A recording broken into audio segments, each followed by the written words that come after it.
जितनी माताएं जिनको 8 साल 7 साल 12 साल 14 साल 24 साल 25 साल 30 साल 50 साल के बाद बच्चे हुए हैं, शिव की कृपा से हुए हैं। मेरी जीजियों घबराना नहीं। तुम्हारे गर्भ में इतने सालों के बाद जब डॉक्टर ने मना कर दिया था कि तुम मां नहीं बन सकते, डॉक्टर ने कह दिया था तुम्हें औलाद नहीं होगी, उसके बाद भी अगर भोलेनाथ ने तुम्हें संतान दी है, तुम्हारे यहाँ पर 4 लड़कियां थी 3 लड़कियां थी, उसके बाद भी अगर भगवान बेटा दे दिए, तुम्हारे यहाँ संतान की प्राप्ति हो गई। कोई बेटा बेटी एक भी नहीं था, बेटी ने भी अगर जन्म लिया, बेटे ने भी अगर जन्म लिया, और तुम्हारे घर में अगर औलाद ने जन्म लिया है कई सालों के बाद, और शिव के पशुपति व्रत से, सफेद आंकड़े की जड़ से, शंकर की कथा से, शिव महापुराण की भूमि की रज से अगर तुम्हारा गर्भ ठहरा है एक लोटे जल से, तो तुम्हारे बच्चे की परवरिश करने की जवाबदारी भी उस शिव की है, क्योंकि शिव ने दिया, शंकर ने। तो भटक किस लिए भटक? इसलिए इंतजार करना, वक्त और व्यक्ति को हल्का मत समझो। वक्त जो चल रहा है इससे जोरदार कभी नहीं होगा। खूब खुश होकर जिंदगी जियो, जो तुम्हारे पास है उसमें संतुष्ट रहो। दूसरे का धन दौलत देखकर कभी अपना मन मत डोलाओ, दूसरे की सुंदरता देखकर मन ना डोलाओ, दूसरे का वैभव देखकर अपना मन ना डोलाओ, दूसरे की गाड़ी बंगला देखकर मन ना डोलाओ। भगवान से प्रार्थना करो जो तूने दिया बहुत अच्छा दिया, बस इतना याद रखना प्रभु सब देना, पर साथ में शांति मन की देना और तृप्ति देना कि इस मन को तृप्त कर सके। ये मन की भूख तो बढ़ती चली जाती है। एक कमरे का मकान 2 और बन जाए तो अच्छा, 2 कमरे का हो गया तो अभी भी कह रही 3 कमरे और ऊपर बन जाए तो अच्छा, 3 कमरे मिल गए मालूम पड़े चौथा और बन जाए तो अच्छा। वस्तुओं में सुख ढूंढा, उसमें दुख मिला। कौन सी चीज थी जिसमें सुख मिला तुमको? परमात्मा के नाम के अलावा किसी में सुख नहीं है। कपड़े धोने की मशीन नहीं थी तो मन में झगड़ा कर करके सुनो कपड़े धोने की मशीन ला दो, वॉशिंग मशीन ला दो, वॉशिंग मशीन ला दो। बेचारा पति गया 9,000 10,000 की वॉशिंग मशीन लाया। अब वॉशिंग मशीन में पाउडर डाल, पानी डाल, कपड़ा डाल, फाटक लगा, बटन दबा, 10 मिनट बाद टेंटे बोले तो फिर कपड़ा उसमें से निकाल, धोने वाले में सूखने वाले में डाल, फिर उधर से निकाल, फिर बाहर ले जाके डाल, आखिरी में वॉशिंग मशीन रख तो पूरी साफ करके रख, नहीं तो जाम हो जाएगी। तो इससे तो भाई अपने अपने कमरे से निकले और पछिट के धो दिए, वही अच्छा था। काय की वॉशिंग मशीन आई, प्राण खा गई आधे से ज्यादा अपने, लाइट खाए, पाना खाए, पाउडर खाए। फिर मन में आया भगवान कृपा कर दो, बेटे की शादी कर दो, बहू आ जाएगी, गरम गरम रोटी देगी, सुख देखा था। अब जब से आई है रोज गरबा कर रही है, रोज प्रतिदिन दिन हो गए। हाँ, हम माता के स्मरण नहीं करें, हम शिव का स्मरण नहीं करें। एक बेलपत्र हमारे मन की दशा को शिव से कह देती है, एक लोटा जल हमारे मन की दशा को शंकर भगवान से कह देता है। और तो और शिव महापुराण की कथा कह रही है, कितनी सुंदर प्रसंग को भगवान वर्णन कर रहे हैं। वेद व्यास जी ने लिखा, कुंभज ऋषि के आश्रम में, अगस्त ऋषि के आश्रम में भगवान शंकर माता सती को लेकर कथा श्रवण करने के लिए पहुंचे, और कुंभज ऋषि कथा कह रहे थे, भोलेनाथ जी को भी देख रहे थे और सती माता को भी देख रहे थे। उस समय पर सती मैया कुंभज ऋषि से कुछ नहीं कही, तो भी कुंभज बाबा सती के हृदय के भाव को समझ गए थे। सती के हृदय के भाव, माता सती के मन के भाव को समझ गए।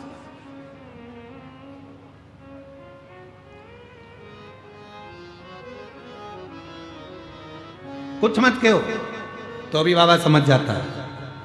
आप लोगों को एक बात कही थी, किस किस को याद है जरा उत्तर देना।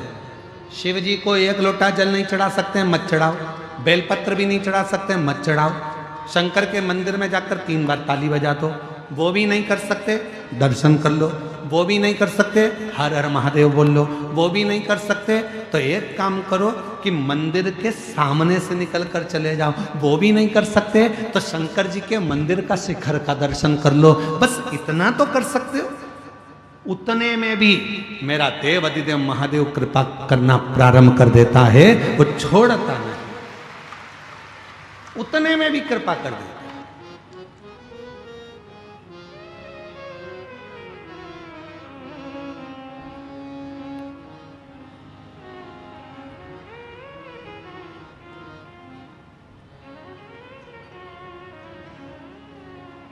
बस थोड़ा ध्यान लगाकर सुनिएगा। पार्वती जी को लेकर भगवान शिव पहुंचे एक सरोवर के पास।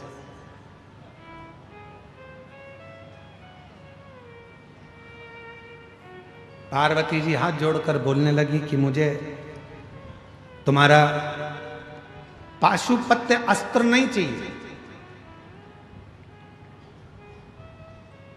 मुझे तुम्हारा पाशुपत्य अस्त्र नहीं चाहिए।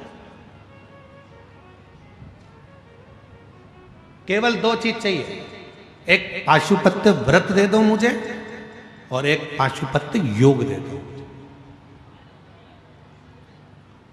एक मुझे योग दे दीजिए और एक मुझे व्रत दे दीजिए। तो शंकर भगवान ने फिर कहा कि देखो पार्वती, तुम एक काम करो कि इन तीन में से कुछ एक मांग लो। तुम्हें पाशुपत्य अस्त्र नहीं चाहिए तो तुम या तो पाशुपत्य योग ले लो या पाशुपत्य व्रत ले लो। पार्वती जी ने कहा भोले बाबा, जब आपसे मैंने शादी नहीं करी थी, जब मेरा विवाह नहीं हुआ था, तब मैंने आपके बहुत व्रत करे। तो अब मेरा मन करता है, मेरा दिल करता है कि आप व्रत की जगह मुझे पाशुपत्य योग सिखा दो। ठीक है। शिव जी बैठ गए, सरोवर का तट था, पार्वती मैया सामने बैठ गई और बाबा भोलेनाथ जी पार्वती जी को अपना योग सिखाने लगे और योग का ज्ञान देने लगे। ध्यान दीजिएगा, दोनों योग सिखा रहे हैं, योग का ज्ञान दे रहे, दोनों चीज चल रही। अब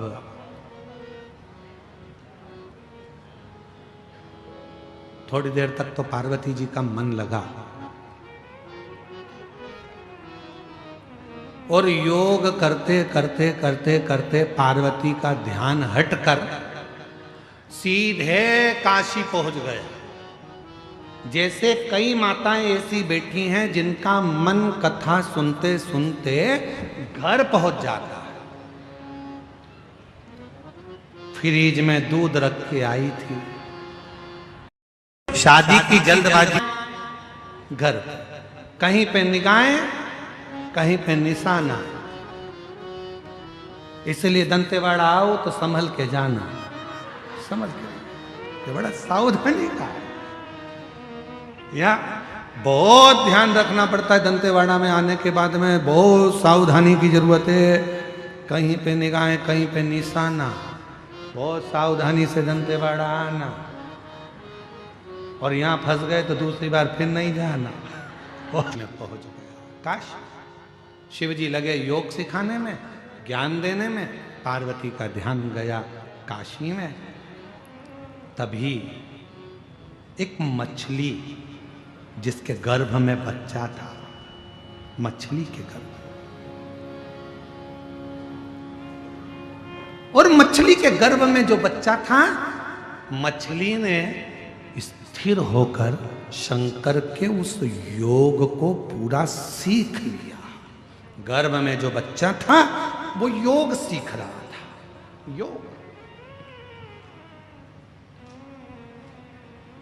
योग का ज्ञान हो गया। मछली स्थिर रहकर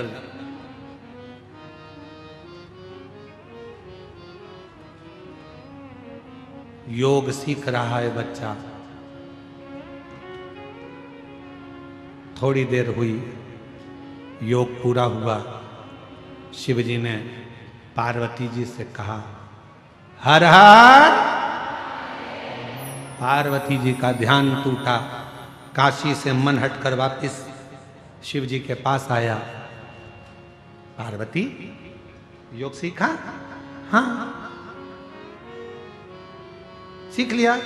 हाँ, 7 प्रश्न है पार्वती, उत्तर देना प्रारंभ करो। मेरे को समझ में आना चाहिए कि तुमने कितना सीखा। पार्वती जी घबरा गई, मन तो हमारा काशी चले गया, ध्यान था ना, मन नहीं था हमारा, काशी चले गया था। शिव जी ने पहला प्रश्न किया, पार्वती जी उत्तर नहीं दे पाई, तो मछली के पेट में जो बच्चा था उसने उस प्रश्न का उत्तर दिया। दूसरा प्रश्न किया शिव जी ने, मछली के अंदर जो पेट में बच्चा था उसने उत्तर दिया। तीसरा प्रश्न किया, मछली के पेट में से आवाज आई, तीसरे प्रश्न का उत्तर दिया। जब 7 प्रश्नों में 7वें नंबर का प्रश्न था, शंकर भगवान ने कहा पार्वती बोलो।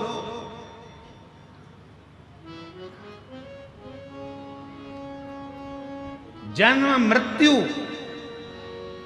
व्याधि बीमारी रोग आदि से मुक्त करने का सबसे सुंदर तरीका कौन सा है? पार्वती जी मौन थी, तभी उसी पल मछली के पेट में से फिर आवाज आई, केवल एक शिव नाम सारी व्याधियों को, दुख को, तकलीफ को मिटा देता है। मछली के पेट में से आवाज आई, शिव जी का ध्यान गया, भगवान देवाधिदेव महादेव ने आवाज लगाकर कहा, इस मछली के पेट में कौन है? निकल कर बाहर आए। तभी मछली के उदर से एक बालक प्रकट हुआ। शंकर जी ने देखा, इतना सुंदर बालक है, इसने मेरी योग साधना सीखी है। जा, आज मैं तुझे ज्ञान उपदेश देता हूं, और ज्ञान उपदेश देने पर तुम मछली से पैदा हुआ, इसलिए तेरा नाम गुरु मच्छिंद्र नाथ होगा। बोल गुरु मच्छिंद्र नाथ भगवान की, तेरा नाम गुरु मच्छिंद्र नाथ होगा। जगत भर में योग का प्रचार और ज्ञान का प्रचार तुम करोगे। शिव की अविरल भक्ति मच्छिंद्र नाथ जी के, गुरु मच्छिंद्र नाथ जी के हृदय में ऐसी बैठ गई कि गुरु मच्छिंद्र नाथ उस शिव साधना से, शिव भक्ति से तल्लीन हो, शिव साधना से शिव भक्ति में तल्लीन हो गए। स्मरण सुख ले। तुम्हारा नाम मच्छिंद्र नाथ, शिव योग, शंकर की आराधना साधना करते, और मच्छिंद्र नाथ जी शिव की भक्ति में डूबे।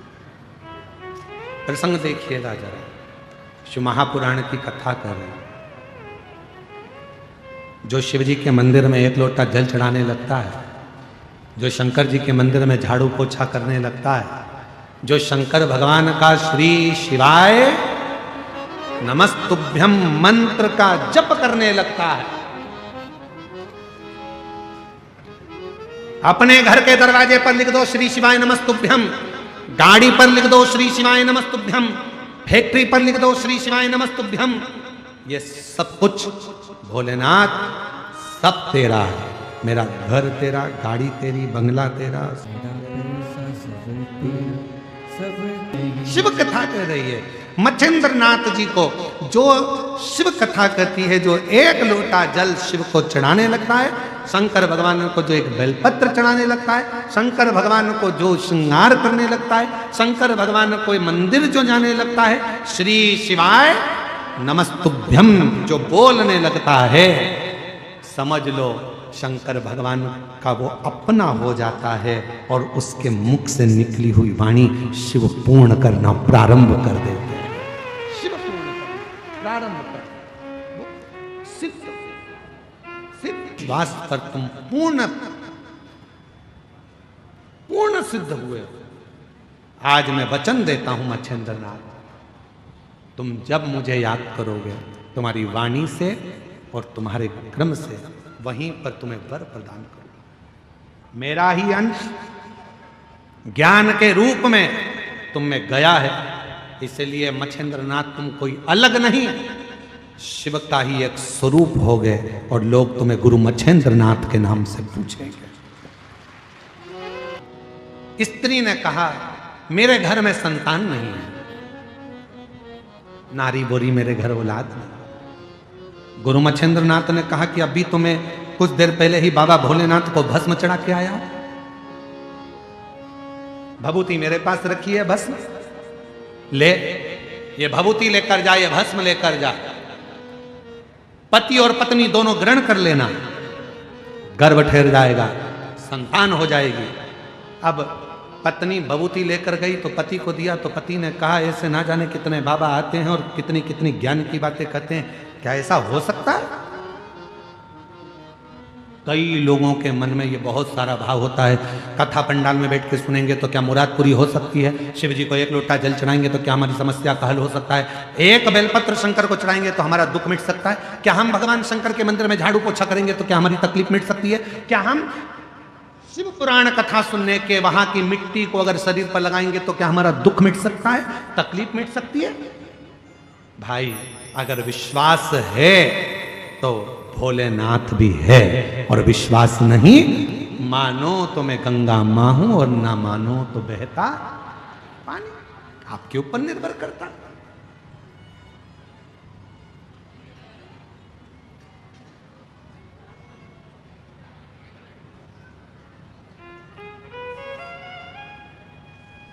निर्भर आपके ऊपर करता है। मानो तो मैं मां दंतेश्वरी सती के दंत से प्रकट हुई और दुनिया का कल्याण करने के लिए दुनिया की सारी शक्तिपीठ मिलने के लिए इस दंतेवाड़ा में आती है, मां दंतेश्वरी के पास। दंतेश्वरी के पास मानो तो मैं दंतेश्वरी, ना मानो तो मां के रूप में। कह रहे थे पति पत्नी दोनों खा लेना, बच्चा हो जाए।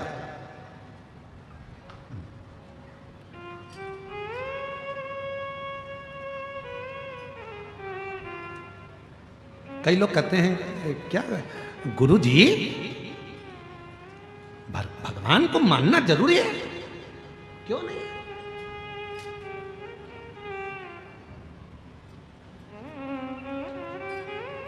भगवान क्या है, जिस दिन तुम्हें समझ में आ गया तुम्हारी जिंदगी सार्थक हो जाएगी। कर्म करो, मेहनत करो, परिश्रम करो और छोड़ते चलो उस देवाधिदेव महादेव पर, लक्ष्य तक वो पहुंचाए। आज का पढ़ा लिखा जमाना है, जरा सा थोड़ा सा लोग पढ़ लेते हैं तो कहते हैं हम ईश्वर को नहीं मानेंगे, हम भगवान को नहीं मानेंगे। थोड़ी अकल लो, वो अंबानी परिवार से थोड़ी अकल लो, करोड़ों का धन है, वैभव है, उसके बाद भी भगवान की भक्ति में हमेशा लगा ही रहते हैं। थोड़ी अकल लो वो बिरला परिवार से, थोड़ी अकल लो किसी अच्छे अच्छे आनंद करने वाले विद्वज्जनों से। थोड़ा सा पढ़ लिए, भगवान को नकार दिया, हम नहीं मानते, हम डॉक्टर बन गए, हम ये बन गए, हम कलेक्टर बन गए, हम ये बन गए, हम परमात्मा को नहीं मानते। मत मानो। जब बीमार पड़ोगे, एक दिन कुर्सी से नीचे उतरोगे, कोई नहीं पूछेगा, तब कमरे में पड़े रहोगे, कोई नहीं पूछने वाला, तब याद आएगा भगवान कौन सा कर्म दंड किया था, भुगता रहा है, जल्दी से ले जा। तब याद आएगा कि ईश्वर क्या होता है। हम नहीं मानते परमात्मा को, हम नहीं मानते भोलेनाथ को, हम नहीं मानते भगवान को। बस थोड़ी सी अध्ययन कर लिया तो सोचा भगवान है ही नहीं, हम कर रहे हैं वो ही सब करेंगे, हम ये करेंगे, हम वो करेंगे। एक बार किसी ने हमको न्यूज चैनल वालों ने बुलाया, बोलते आप साइंस को नहीं मानते? हमने कहा पूरा मानते, पूरा मानते।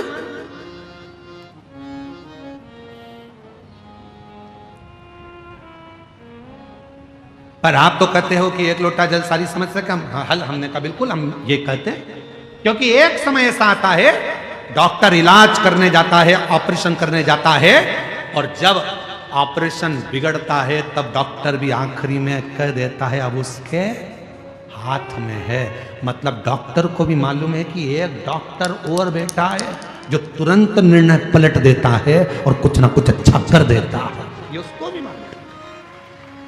फिर कहा आप साइंस को नहीं मानते? हम मानते। हम कहाँ नहीं मानते, पर हम साइंस को पूरा कब मानेंगे जब दुनिया में से लोग कहते हैं आज साइंस ने बच्चे पैदा करना चालू करे, आज साइंस ने ये करा, आज साइंस ने वो करा। तो हम जब मानेंगे जब दुनिया में से कोई मरना बंद कर देगा, तब जाने कि साइंस ने कोई बहुत बड़ा काम किया, अब पृथ्वी पे से कोई मर ही नहीं लिया। सब एक दिन उस परमात्मा की शरणागति ग्रहण करना ही पड़ती है। इसलिए निवेदन है खूब पढ़ो, खूब उन्नति करो, खूब बढ़ो। मेरे बेटा बेटी खूब चार चांद लगाएं, पर अपने उस सनातन धर्म को ना भूलें, उस ईश्वर की शरणागति ना भूलें, भगवान देवाधिदेव महादेव की भक्ति में। गुस्से में आ गया, भस्म खाने से, भभूति खाने से क्या बच्चा हो जाएगा, संतान हो जाएगी? भभूति ली पत्नी के हाथ से और खुद ने भी नहीं खाई, पत्नी को भी नहीं खाने दी, और गाय के गोबर में गाय के ग्वाड़े में, जहां गाय बनती थी उस गौशाला में उस भभूति को, उस भस्म को फेंक डाल, चले गए। समय बीत गया।